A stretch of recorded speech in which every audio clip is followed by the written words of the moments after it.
Assalamualaikum warahmatullahi wabarakatuh. Bismillahirrahmanirrahim. Alhamdulillah wa afdhalus salawati wa tammut taslimi ala Rasulillah wa ala alihi wa sahbihi wa mawalah amma ba'd. Allahumma antas salam wa minkas salam wa ilaika ya'udus salam fahayyina rabbana bis salam wa adkhilnal jannata darus salam tabarakta rabbana wa ta'alaita ya dzal jalali wal ikram. Dalam kelas tafsir hukum keluarga ini penting sekali kita untuk mengawali ayat-ayat yang bisa dianggap sebagai pilar dalam kehidupan rumah tangga. Mengapa? Karena sementara ini jika kita kembali kepada kajian-kajian tafsir hukum keluarga atau tafsir ahkam tentang isu-isu hukum keluarga, ahwal syakhsiyah, seperti pernikahan dan lain sebagainya, kita seringkali disuguhkan pertama kali dengan perdebatan atau perbincangan para ulama tafsir terkait dengan hukum menikah, anjuran menikah, lalu hak dan kewajiban suami istri dalam rumah tangga. Tetapi tidak diawali dengan hal-hal yang prinsip atau ayat-ayat yang prinsip dalam pilar rumah tangga. Ini akan menyulitkan kita untuk menemukan nilai-nilai universal atau nilai-nilai prinsip yang bisa dipegang oleh kedua belah pihak, suami istri maupun anggota keluarga dalam mengelola kehidupan rumah tangga. Saya berpikir bahwa tafsir hukum keluarga ini alangkah lebih baiknya jika dibungkus dalam semangat pilar-pilar rumah tangga atau diawali dengan ayat-ayat yang sesungguhnya sudah secara tegas berbicara tentang pilar atau sesuatu yang bisa dijadikan pilar dalam kehidupan rumah tangga. Misalnya adalah ayat Ar-Rum 21, surat yang ke-30 ayat 21. Ini kan ayat yang sangat terkenal sebagai ayat substansi dalam pernikahan. Namun sayangnya jika kita kembali kepada beberapa kitab tafsir hukum, ini tidak menjadi bagian dalam pembicaraan tafsir hukum, baik sebagai semangat, sebagai maqasid, atau sebagai pondasi. Nah, karena itu saya pikir penting sekali kita memformulasikan kembali ayat-ayat hukum keluarga dengan basis ayat yang bisa dijadikan sebagai pilar, sebagaimana ayat Ar-Rum 21. Tentu saja kalau di kitab-kitab sekarang, terutama kitab-kitab fikih sekarang, kita bisa menemukan beberapa pihak seperti Syekh Abu Zahroh misalnya yang memasukkan ayat ini dalam diskusi pernikahan, padahal sebelumnya mungkin kita tidak ketemu dari berbagai kitab tafsir. Misalnya tafsir Al-Qurtubi itu sebagai tafsir hukum itu tidak secara langsung mendiskusikan bagaimana ia menjadi bagian dari hukum-hukum keluarga. Apalagi tafsir-tafsir hukum seperti Ahkamul Quran, Al-Jassos, Al-Kaya Al-Harasi, Ibnul Arabi. Penelusuran saya sementara melalui kitab Maktabah Syamilah itu tidak dibahas ayat ini sebagai ayat pilar dalam hukum keluarga. Dan kitab-kitab tafsir umum juga seperti tafsir At-Tabari, ayat Ar-Rum ini yang kita bisa bacakan terlebih dahulu, yaitu wa min ayatihi an khalaqalakum min anfusikum azwajan litaskunu ilaiha wa ja'ala bainakum mawaddatan wa rahmah. Ayat ini kalau kita lihat tafsir terjemah dalam Kemenak, misalnya Kementerian Agama dan beberapa penulis kontemporer tentu saja, adalah ayat pilar terkait dengan pondasi rumah tangga untuk menciptakan sakinah mawaddah warahmah antara suami dan istri.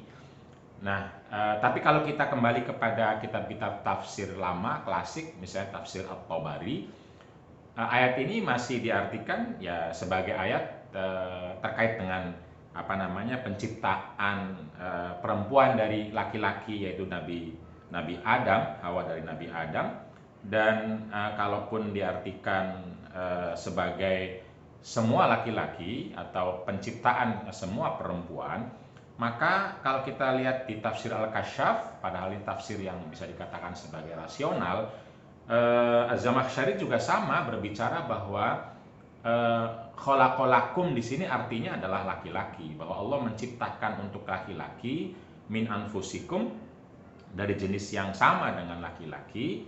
Itu azwajan adalah nisaan, istri-istri. Jadi litaskunu ilaiha, agar laki-laki sakinah, bahagia, tenang, tentram melalui istri-istri tersebut, melalui istri laki-laki tersebut. Jadi terkesan bahwa ayat ini hanya berbicara kepada laki-laki tentang pernikahan yang akan membuatnya bahagia dari perempuan. Jadi perempuan memang dijadikan sebagai pihak yang akan membahagiakan laki-laki, dan laki-laki sebagai pihak yang akan bahagia dari perempuan. Itulah tafsir yang kita temukan dalam tafsir Al-Kasyaf, begitupun tafsir Al-Qurtubi. Sekalipun kemudian ketika berbicara wa ja'ala bainakum, dan Allah menjadikan di antara kalian, itu sudah bainakumnya antara suami dan istri, padahal kum di awal untuk laki-laki semua. Nah, ini yang menurut saya tidak konsisten. Seharusnya sejak awal memang ayat ini untuk laki-laki dan perempuan, sehingga sakinahnya itu ya untuk laki-laki dan perempuan, mawaddah warahmahnya juga lalu untuk laki-laki dan perempuan. Ini bisa kita temukan semangat ini misalnya dalam tafsir At-Tahrir Ibnu Asyur. Itu lebih netral, dalam arti ayat ini dipanggil untuk manusia secara umum, binidhamin nas al-am wa huwa nidhamul izdiwaj, nidham atau sistem untuk berpasangan. Nah, saya pikir saya setuju dengan pendapat Syekh Ibnu Asyur ini, bahwa ayat ini terkait dengan bagaimana sistem keberpasangan antara laki-laki dan perempuan, sehingga mereka berdua menjadi pihak yang menjadi subjek dari sakinah mawaddah warahmah ini. Jadi kebahagiaan, ketenangan, kenyamanan itu ya diperoleh dan dilakukan oleh laki-laki dan perempuan. Litaskunu ilaiha, agar kalian wahai laki perempuan bisa memperoleh sakinah dari pasangan kalian. Lalu Ibnu Asyur juga berkata bahwa anju'ila lil insani namusut tanasul. Kemudian waja'ala unsan baina zaujaini walam yaj'alhu tazawujan anifan au muhlikan. Jadi unsun ini baina zaujaini, ketenangan, kenyamanan, apalagi itu baina az-zaujaini, jadi bukan hanya laki-laki ya. Jadi karena itu ayat ini bisa kita anggap sebagai ayat pilar dalam kehidupan rumah tangga. Wa min ayatihi, dan diantara ayat-ayat Allah, an khalaqalakum, bahwa Allah menciptakan untuk kalian semua azwajan, pasangan-pasangan, atau kalau dalam terjemahan Hasan itu jodoh-jodoh. Jadi kalau jodoh-jodoh berarti ya lelaki jodohnya perempuan, perempuan jodohnya laki-laki. Itu litaskunu ilaiha, agar kalian semua bisa merasakan, memperoleh kebahagiaan, ketenangan dan kenyamanan. Wa ja'ala bainakum mawaddatan warahmah, dan begitupun Allah menjadikan di antara kalian rasa saling cinta kasih. Nah, ini bisa kita jadikan sebagai ayat pilar untuk membahas lebih lanjut ayat-ayat lain terkait dengan hukum keluarga. Jadi perlu kita tegaskan di sini tentu saja bahwa kata azwaj di sini itu harus kita artikan sebagai pasangan menikah, bukan sebagai istri-istri, sebagaimana mungkin masih kita temukan dari beberapa terjemahan Al-Quran ya. Mengapa demikian? Karena Quran sendiri menggunakan kata zauj itu lebih dari 17 tempat itu tanpa ada identitas gender tak marbutoh yang biasa dalam bahasa Arab zaujatun, sekarang istilahnya istri zaujatun, suami zaujun. Nah, Quran justru kedua belah pihak dianggap sebagai zaujun, yaitu pasangan. Istri adalah zaujun, suami juga zaujun. Kita temukan misalnya beberapa kali Quran menggunakan kata zaujun tanpa ada embel-embel apakah itu laki atau perempuan, atau tanpa ada idhofah laki atau perempuan. Tetapi juga ada yang diembelkan dengan laki-laki, misalnya zaujuhu. Zaujuhu berarti pasangannya laki-laki. Pasangannya laki-laki berarti istri dalam hal ini. Yaitu sebagaimana disebutkan dalam surat Al-Anbiya terkait dengan kisah Nabi Zakaria. Jadi Allah bercerita tentang Nabi Zakaria yang lalu menyebut zaujuhu, berarti istrinya Nabi Zakaria. Tapi pada saat yang sama juga Allah menggunakan kata zaujuha, suaminya seorang perempuan, yaitu dalam surat Al-Mujadilah ayat ke-1. Qad sami'allahu qaulal lati tujadiluka fi zaujiha. Allah bercerita tentang seorang perempuan yang bernama Khawlah yang datang ke Rasulullah meminta, memohon, menuntut terkait dengan perilaku suaminya. Jadi dalam Al-Quran suami maupun istri disebut dengan kata-kata zaujun, karena itu lebih tepat diartikan adalah pasangan, tidak diartikan istri. Jadi an khalaqalakum min anfusikum azwajan, itu artinya adalah pasangan-pasangan dalam pernikahan. Nah, karena itu kita tahu juga dalam surat An-Naba ada wa khalaqakum azwaja, ya menjadikan kamu berpasangan. Nah, itu lebih tepat karena itu seluruh arti kata azwaj dalam Al-Quran adalah diartikan pasangan, jangan istri. Kenapa? Agar supaya istri maupun suami berpihak menjadi sebagai subjek, menjadi orang yang dipanggil.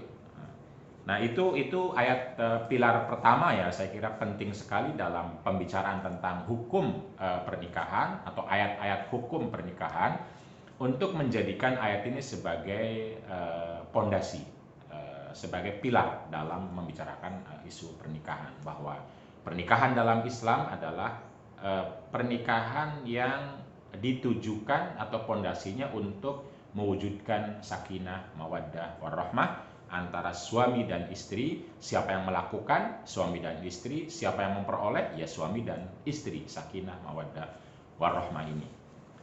Pilar yang kedua yang sesungguhnya juga sudah disebutkan di ayat yang ini, tapi kita bisa pakai ayat-ayat yang lain juga, yaitu bahwa pernikahan dalam Islam itu izdiwaj, seperti kata Syekh Ibnu Ashur, atau dalam Ibnu Rajab juga dalam Al-Qawaidnya bilang bahwa pernikahan itu izdiwaj, berpasangan, bermitra antara suami dan istri atau antara laki-laki dan perempuan.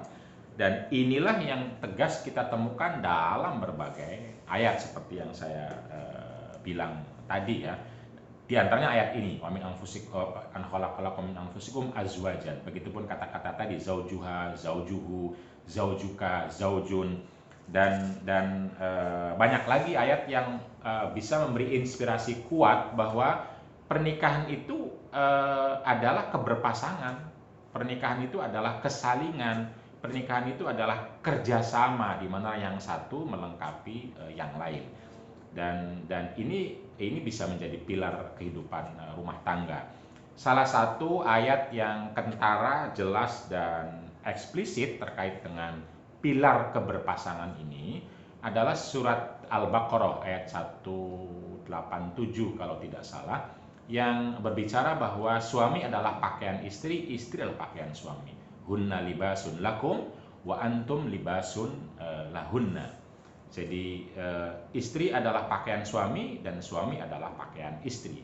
Pakaian tentu saja satu sama lain menjadi pakaian berarti berpasangan, berarti bermitra, berarti menjadi orang yang akan saling menghangatkan, saling menutupi, saling memberi kenyamanan, sebagaimana pakaian memberi kenyamanan kepada kita untuk bisa tampil di publik, tidur, menghindari sengatan matahari, dingin dan lain sebagainya. Itulah ayat pilar berikutnya dalam pembicaraan terkait dengan hukum keluarga yang harusnya muncul.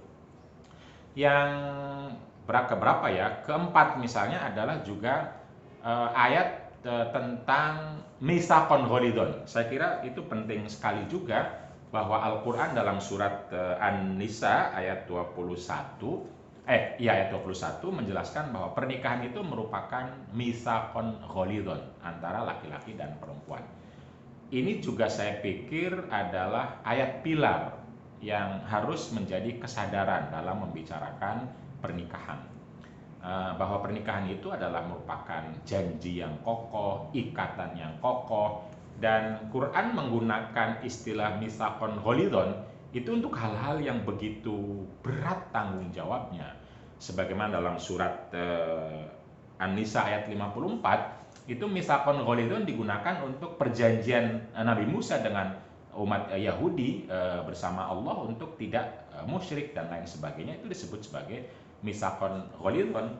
Begitupun dalam surat Al-Ahzab ayat 7 adalah perjanjian antara Allah dengan para nabi. Nabi Nuh, Nabi Ibrahim, Nabi Musa, Nabi Isa, itu disebut sebagai misakon ghalidhon. Artinya betapa pernikahan ini adalah sesuatu yang tanggung jawab, ikatan yang kokoh yang harus digotong bersama oleh suami dan istri, sehingga seluruh fase-fase kehidupan, seluruh mungkin akan terjadi konflik perbedaan dan lain sebagainya, itu harus dikembalikan kepada pilar-pilar ini. Nah, ayat pilar berikutnya yang juga saya kira sangat penting untuk dijadikan pembahasan dalam tafsir hukum keluarga adalah ayat tentang muasyarah bil ma'ruf. Pertama karena kalau kita kembali misalnya kepada tafsir At-Tabari, ketika berbicara tentang mitsaqon ghalidhon, beliau mengatakan bahwa artinya adalah al-ahdu alladzi aqrartum bihi ala anfusikum, yaitu perjanjian yang diucapkan, diikrarkan, disampaikan di antara kalian wahai suami istri. Nah, apakah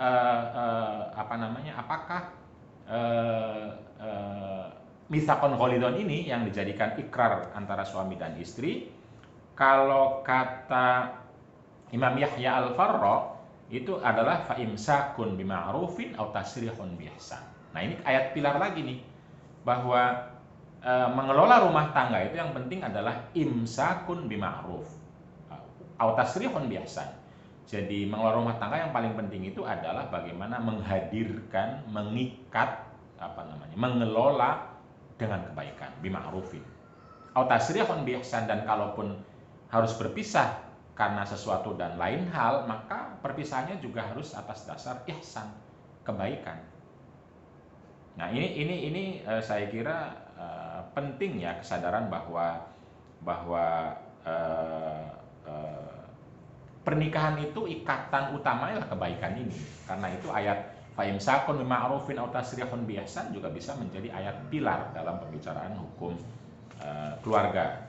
Saya pikir ayat ini sudah sering dibicarakan oleh para ulama ya, tapi terkait dengan cerai sayangnya harusnya dinaikkan, dia menjadi pilar, menjadi ayat utama dalam pembicaraan tentang pernikahan, agar supaya semua fase-fase pernikahan dari mulai awal sampai akhir meninggal, maksud saya, itu diisi dengan imsakun bima'rufin aw tasrihun biihsan.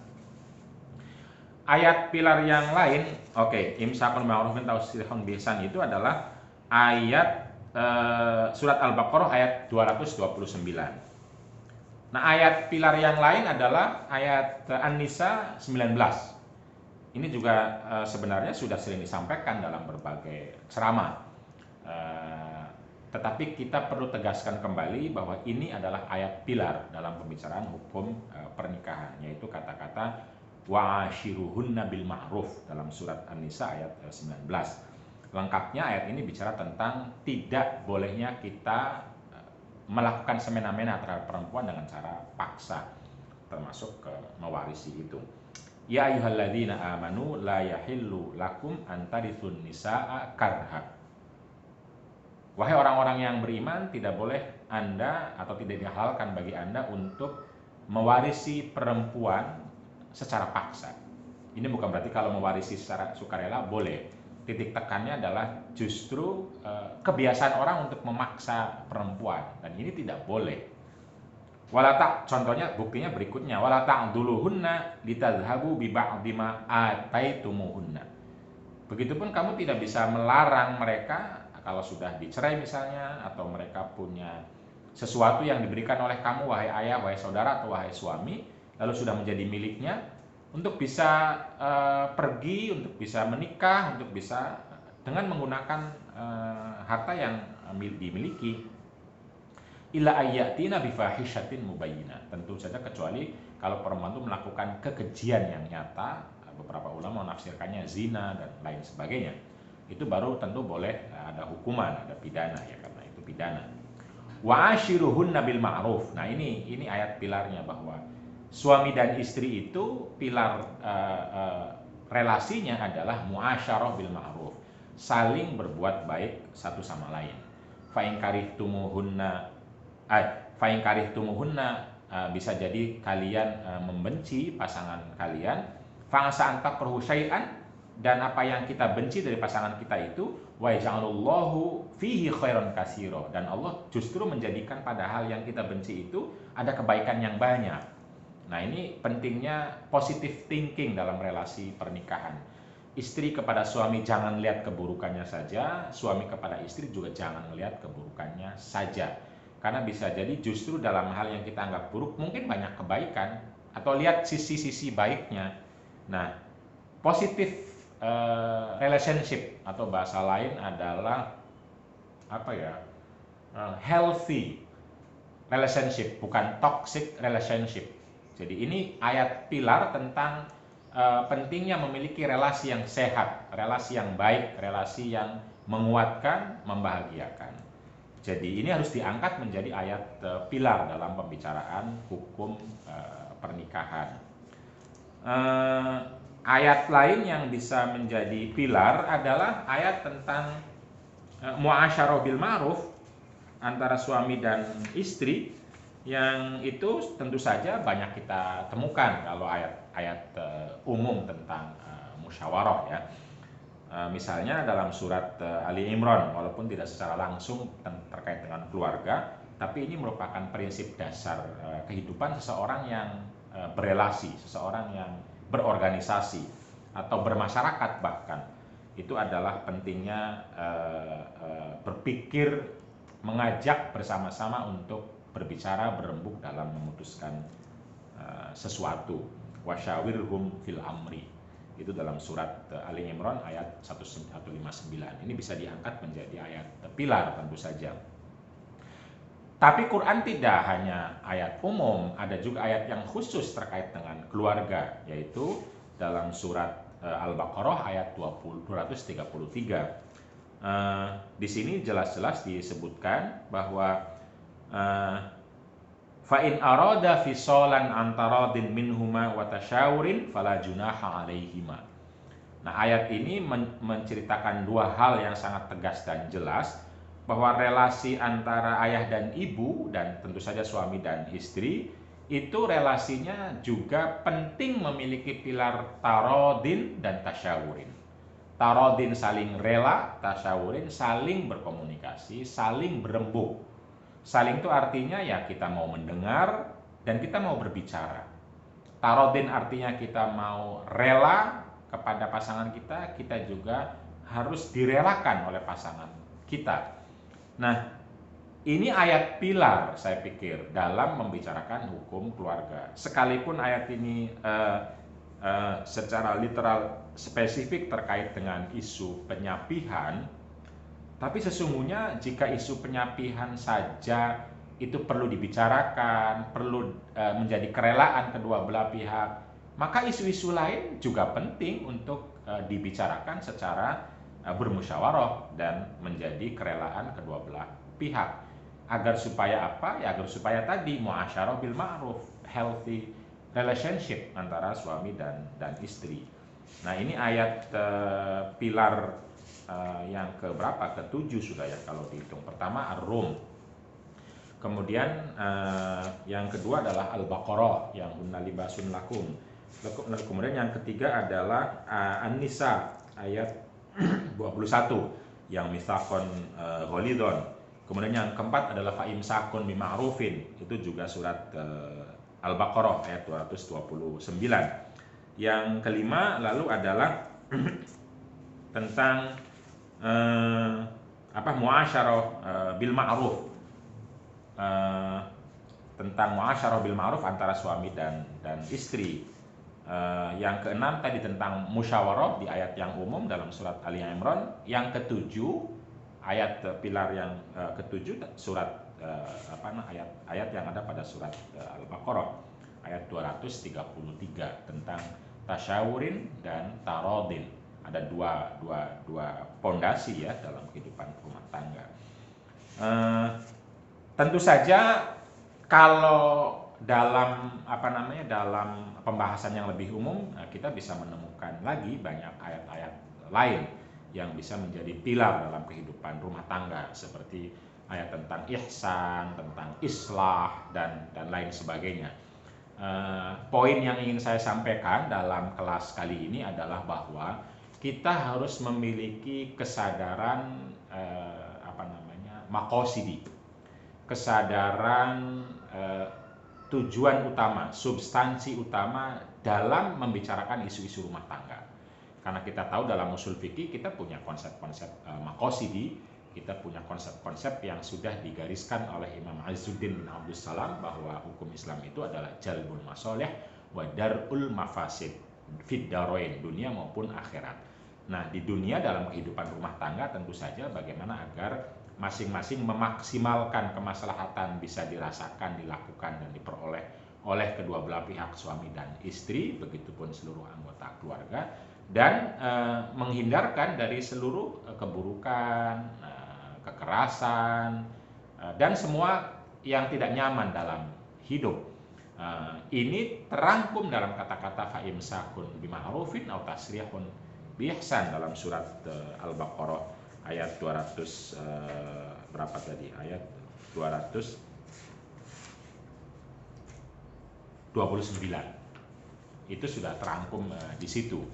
Nah, karena itu kita bisa mencari dan menafsirkan, menguatkan ayat-ayat lain dalam berbagai surat terkait dengan pilar rumah tangga.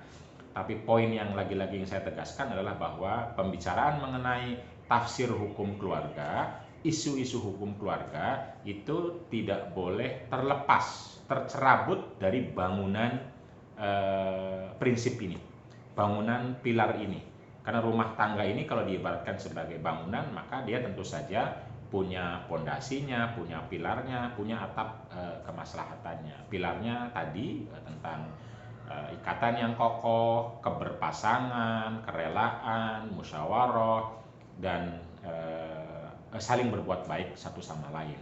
Nah, jika ini betul-betul dijadikan pilar, maka insya Allah kehidupan rumah tangga akan aman, nyaman, selamat, bahkan bahagia dan membahagiakan. Ketika terjadi konflik, perbedaan, itu bisa ditarik pada pilar-pilar ini sehingga tetap kokoh. Ketika ada sedikit godaan, ada gempa, bahkan ada puting beliung, dia tetap akan kokoh. Nah, itu poin dari mengapa kita perlu membahas ayat-ayat hukum keluarga, ayat-ayat tentang isu-isu keluarga dalam bangunan ayat yang lebih prinsip, dalam pondasi ayat-ayat yang lebih berbicara tentang pilar. Jadi saya berharap pembahasan kita selanjutnya terkait dengan detail isu hukum keluarga selalu ditarik kepada tujuan agar keluarga ini betul-betul menghadirkan kebaikan, kemaslahatan, kebahagiaan, apalagi cinta kasih sebagaimana dituangkan secara epik dan keren dalam surat Ar-Rum, surat yang ke-30 ayat 21. Wa min ayatihi an khalaqalakum min anfusikum azwajan litaskunu ilaiha wa ja'ala bainakum mawaddatan warahmah. Inna fi dzalika laayatin liqaumin yatafakkarun. Saya akan membacakan terjemahannya dari terjemahan Hasan misalnya.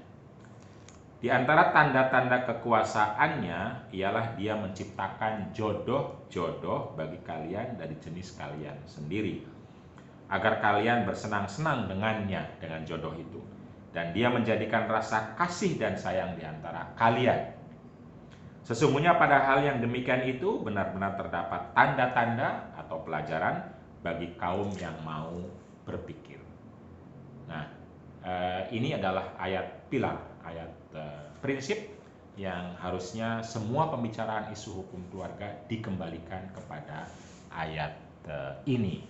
Dengan demikian, maka kita akan memperoleh pondasi yang kokoh, relasi kesalingan atau mubadalah antara suami dan istri.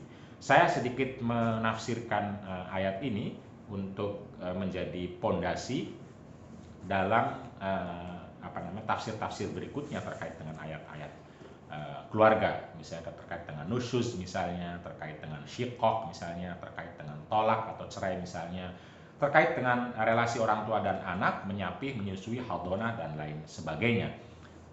Karena ayat ini adalah ayat prinsip, ayat pilar, dan harus selalu menjadi pondasi ketika menafsirkan ayat-ayat yang lain. Mari kita mulai ya. Wa min ayatihi, dan diantara tanda-tanda, kalau kata Hasan, tanda-tanda kekuasaannya, tetapi kata-kata kekuasaan tentu saja adalah tafsir. Jika dibiarkan apa adanya ya ayat, wa min ayatihi, dan diantara ayat-ayat Allah. Apakah ayat Allah itu tanda kekuasaan? Apakah ayat Allah itu tanda keagungan? Apakah ayat Allah itu ya bisa juga ayat Allah, an khalaqalakum min anfusikum azwajan, bahwa Allah telah menciptakan untuk kalian, wahai suami dan istri, azwajan, pasangan-pasangan menikah kalian atau jodoh-jodoh kalian. Jadi jodoh ini, menikah ini atau pasangan menikah ini adalah, dalam tafsir saya, adalah bagian dari ayat Allah Subhanahu wa Ta'ala. Sehingga kita bisa memaknainya lebih spiritual tentang relasi suami istri ini, yaitu perasaan bahwa istri kita adalah bagian dari ayat Allah, suami kita adalah bagian dari ayat Allah. Sehingga ketika kita menghormati istri kita atau perempuan menghormati suaminya, maka dia sesungguhnya sedang menghormati ayat Allah. Begitupun ketika kita melayani, begitupun ketika kita membantu, begitupun ketika kita apalagi mengapresiasi, maka kita sesungguhnya sedang melakukan itu untuk ayat Allah. Ini kan sebuah perasaan yang sangat spiritual dan emosional, sehingga kita memiliki pondasi yang kuat, yaitu pondasi spiritual dalam berelasi dengan istri kita laki-laki atau suami perempuan kalau perempuan. Nah, pondasi inilah yang memudahkan kita untuk pada memperoleh tujuan berikutnya yang disampaikan oleh Allah, litaskunu ilaiha, agar supaya kalian tenang, nyaman, bahagia, dan senang dengan pasangan kalian. Nah, rasa senang, rasa bahagia, rasa nyaman itu perlu pondasi. Kenapa? Karena pernikahan ini isinya sebagian besar tanggung jawab. Kalau menikah saja gampang, cuma ngomong qabil tu nikah, tapi tanggung jawab inilah yang berat dan besar. Dan tanggung jawab ini misalnya adalah mengenali pasangan, berelasi dengan pasangan dengan baik. Ini kalau tidak ada pondasinya akan cepat luntur, akan cepat hancur. Karena itu pernikahan di tahun pertama, 3 tahun pertama, 5 tahun pertama, atau bahkan selamanya akan selalu mengalami ujian-ujian yang berat, yang besar dalam hal berelasi. Mungkin kita akan cepat marah, yang awal-awalnya senang, cinta, tetapi mungkin di tengah jalan akan cepat marah, cepat tersinggung, cepat capek dan lain sebagainya. Yang kita memerlukan pondasi agar seluruh tanggung jawab ini bisa kita lakukan dengan nyaman, dan pada saat yang sama kita juga bisa mencari bareng problem serta kesempatan untuk bisa bahagia, senang, dan nyaman. Apa itu? Spiritual ini. Merasakan pasangan kita sebagai bagian dari ayat Allah. Nah itu, satu pondasi spiritual. Yang kedua pondasi psikologi untuk saling bahagia dan membahagiakan. Sakinah. Lalu kemudian Allah memberikan cerita tentang sudah ada modal untuk bisa sakinah di antara kalian berdua. Apa itu? Wa ja'ala bainakum mawaddatan warahmah. Bahwa Allah Subhanahu wa taala sesungguhnya di antara suami istri itu sudah menitipkan, sudah meletakkan cinta kasih. Nah, tinggal dipupuk, tinggal dikelola, tinggal dihidupkan, tinggal dibesarkan. Jangan sampai dibiarkan redup, mati lalu hilang. Wa ja'ala bainakum mawaddatan warahmah, yaitu rasa cinta dan kasih. Mawaddah cinta, rahmah kasih. Apa beda cinta dan kasih atau apa beda mawaddah dan rahmah? Sedikit perlu dijelaskan bahwa mawaddah adalah rasa cinta kita kepada seseorang yang membuat kita lalu merasa bahagia, merasa senang, bersuka cita. Nah, senternya, pusatnya kita. Kalau cinta itu, sayanya bahagia, sayanya senang dari orang yang kita cintai. Bisa jadi orang yang kita cintainya melayani, membantu, mendorong, backup, melengkapi, dan lain sebagainya. Tapi yang bahagia adalah saya. Nah, kalau rahmah itu sebaliknya, saya mencintai, rasa cinta yang membuat saya berbuat agar orang yang saya cintainya bahagia. Jadi senternya, pusatnya adalah orang yang dicintai, karena itu kasih. Jadi kasih agar supaya yang dikasihinya bahagia, nyaman, dan memperoleh kebaikan-kebaikan. Nah, relasi sakinah yang genuine, yang orisinal adalah relasi yang kedua belah pihak, laki-laki maupun perempuan, memiliki mawaddah warahmah. Laki-laki memiliki mawaddah sehingga bahagia, tapi juga memiliki rahmah sehingga membahagiakan. Perempuan juga sama, memiliki mawaddah sehingga bahagia dari suaminya, dan memiliki rahmah sehingga dia membahagiakan suaminya. Nah, dengan rahmah dan mawaddah inilah maka sakinah menjadi orisinal. Kalau mawaddah saja itu egois, bukan sakinah. Kita saja yang bahagia, itu cinta yang egois. Nanti ke depan tidak akan menjadi healthy relationship, akan menjadi toxic bisa jadi, karena akan sombong, enaknya sendiri. Hal yang sama juga tidak bisa hanya rahmah saja. Kita memberi saja, kita melayani saja, kita membahagiakan saja. Nggak bisa, karena kita manusia, kita bukan lilin yang menyinari dengan cara membunuh diri. Bukan, kita manusia yang baru bisa memberi kalau kita ada. Jadi cinta itu harus ada untuk bisa mencintai. Kita harus punya energi agar supaya kita bisa bertindak, kita bisa berbuat. Nah, kalau rahmah saja, ya itu altruis, artinya kita tidak menjadi manusia yang nanti relasinya bukan sakinah tapi sakit. Nah, karena itu penting sekali kita memiliki kesadaran tentang satu relasi pernikahan yang harus selalu dipikirkan sebagai memiliki spiritual. Karena itu kita sebut sebagai ibadah, sebagai sunnah. Ibadah dan sunnah yang mendorong kita untuk berbuat baik. Tapi kalau berbuat buruk bukan ibadah, bukan sunnah. Itu bagian dari ayat Allah. Yang kedua adalah sakinah, yang ketiga adalah mawaddah, yang keempat adalah rahmah. Keempat-empatnya digabung menjadi satu, artinya adalah kita selalu berikhtiar untuk muasyarah bil ma'ruf dengan suami atau dengan istri kita. Pada saat yang sama kita tetap berdoa kepada Allah Subhanahu wa taala, meminta pertolongan, meminta maunah, meminta taufik, karena hidup ini akan sia-sia tanpa Allah Subhanahu wa taala. Dan permintaan kita, doa kita kepada Allah Subhanahu wa taala untuk memperoleh kebaikan, kenyamanan, kebahagiaan, ya harus kita praktekkan, kita buktikan, kita lakukan, kita usahakan sehingga hidup kita betul-betul dalam kondisi yang sakinah, mawaddah, warahmah, atau baiti jannati, rumahku adalah surgaku, bagi laki-laki dan perempuan, bagi orang tua, bagi ayah dan ibu, bagi suami dan istri, dan seluruh anggota keluarga.